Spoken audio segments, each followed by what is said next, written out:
Okay, welcome back. Now we're going to talk about a topic of revenge is a dish best served cold. What's that about? Well, in your life, you will sometimes be inconvenienced, you will sometimes be betrayed, you will be let down, and during those times, it pays to understand the natural inclination or response to that. You see, in human beings and early mammalians and things like that, 5, 6 million years ago on the African savannas, we developed lightning fast instincts to deal with threat. And there were two options that the mind would default to. So, when faced with a threat, the first option would be to run, and the second option would be to fight. So, fight or flight. So either the person would fight or flee.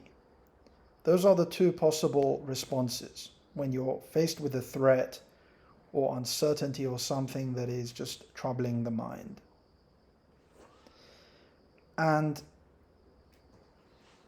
when it comes to especially things like wanting to get retribution for maybe you were not treated well or something happened to you, in the heat of the moment, there can be a lot of emotion that is compelling you to take action immediately, to go and do something, to go and say something, to go and attack the attacker, so to speak. But the best thing you can do is hold back, stand back, and just think about it strategically. Because oftentimes the attacker wants to see you suffer. They want to see you lose your cool and start overreacting. Because when you start overreacting, that is where you will generally tend to make a lot of the mistakes. You will make execution errors, you'll make thinking errors, and those are the things you've got to be careful of. If it is that you want to get revenge, you need to find the right time. And when you have the right time, attack. Attack when the time is right.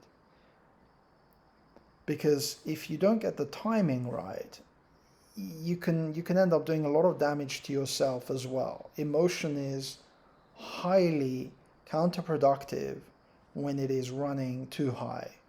You can't make clear decisions when you're clouded by emotions, negative emotions or emotions of pain, and things of that nature. You need a clear mind in order to make effective decisions. So you need to wait for the right time, you need to weigh up your options, and when the time is right, you can strike. Okay? A very common example or everyday example of this is, and one that has significant ramifications for a person's life, is, let's say something has happened and you've been very, very disappointed about how someone has treated you. It could be in the workplace, it could be in your personal life, or whatever it may be.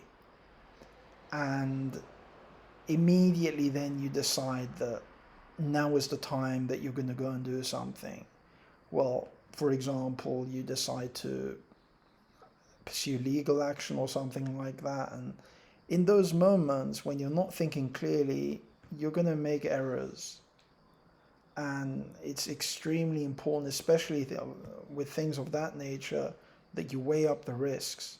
Do you want to be tied into a case for the next 1 to 2 years? There's nothing more satisfying than peace, having peace in your life.